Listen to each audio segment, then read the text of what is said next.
Hello friends, welcome back to my video.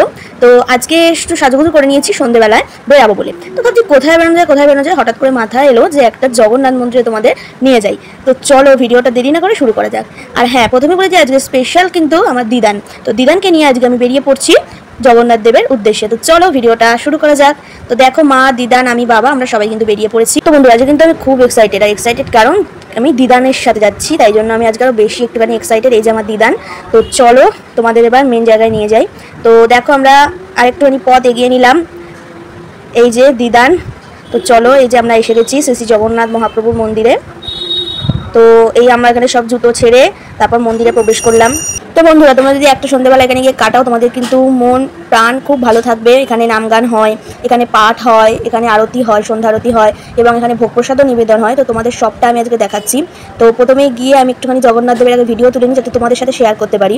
তো বন্ধুরা ভিডিওটা প্রথম থেকে শেষ অবধি দেখো। ভালো লাগলে কিন্তু অবশ্যই কমেন্ট, লাইক, শেয়ার আর সাবস্ক্রাইব করতে কিন্তু ভুলো না। তো ওই হচ্ছে গোশালা, যেখানে অনেক গরু আছে, দরজাটা দেওয়া ছিল বলে তাই জন্য ভিডিওটা আড়াল থেকে তুলেছি। তো বন্ধুরা, এখানে কিন্তু আছে গৌরনিতাইয়ের মূর্তি। এছাড়াও এখানে আছে আলাদা করে শিব মন্দির। এছাড়াও এখানে একটা আছে গরুর পাখির মূর্তি। তো এই হচ্ছে জগন্নাথ, বলরাম, সুভদ্রা দেবী।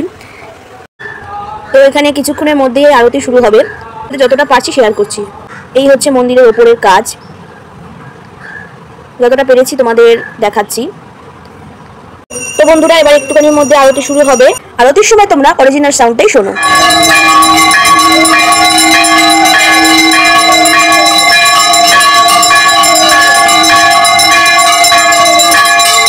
তো বন্ধুরা, এভাবে একে একে আরতির সমস্ত পর্ব শেষ হচ্ছে। আর আরতিতে কিন্তু কোনো রকম কথা মানায় না, তাই জন্য আরতিতে আমি অরিজিনাল সাউন্ড রাখাই চেষ্টা করছি।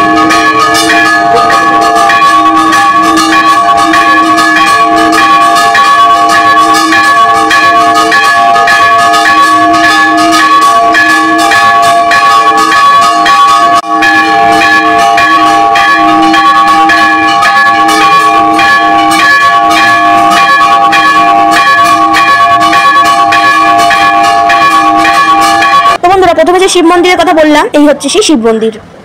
তোমরা একদিন পরিবারের সবাইকে নিয়ে কিন্তু এখানে আসতেই পারো। এখানে আসলে তোমাদের অনেকখানি সময় কিন্তু কেটে যাবে।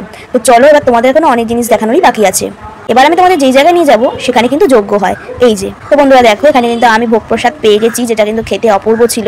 দেখো, আমরা যারা যারা সবাই মিলে গেছিলাম, সবাই আমরা ভোগ প্রসাদ কিন্তু পেয়ে গেছি। আর বন্ধুরা, এই হচ্ছে রথ, যেই রথে করে জগন্নাথ, বলরাম, সুভদ্রা দেবী বেরিয়েছিলেন। আমরা যেহেতু রথের পর গেছি, তাই জন্য এগুলো সব খোলাখুলি শুরু হয়ে। তো বন্ধুরা, এবার তো ঘোরাঘুরির পালা শেষ। তো চলো এবার টাটা বাই বাই করে আমরা চলে যাই আমাদের বাড়ি। তো বন্ধুরা, ভিডিওটা ভালো লেগে থাকলে অবশ্যই লাইক, কমেন্ট, শেয়ার এবং সাবস্ক্রাইব করতে ভুলবে না।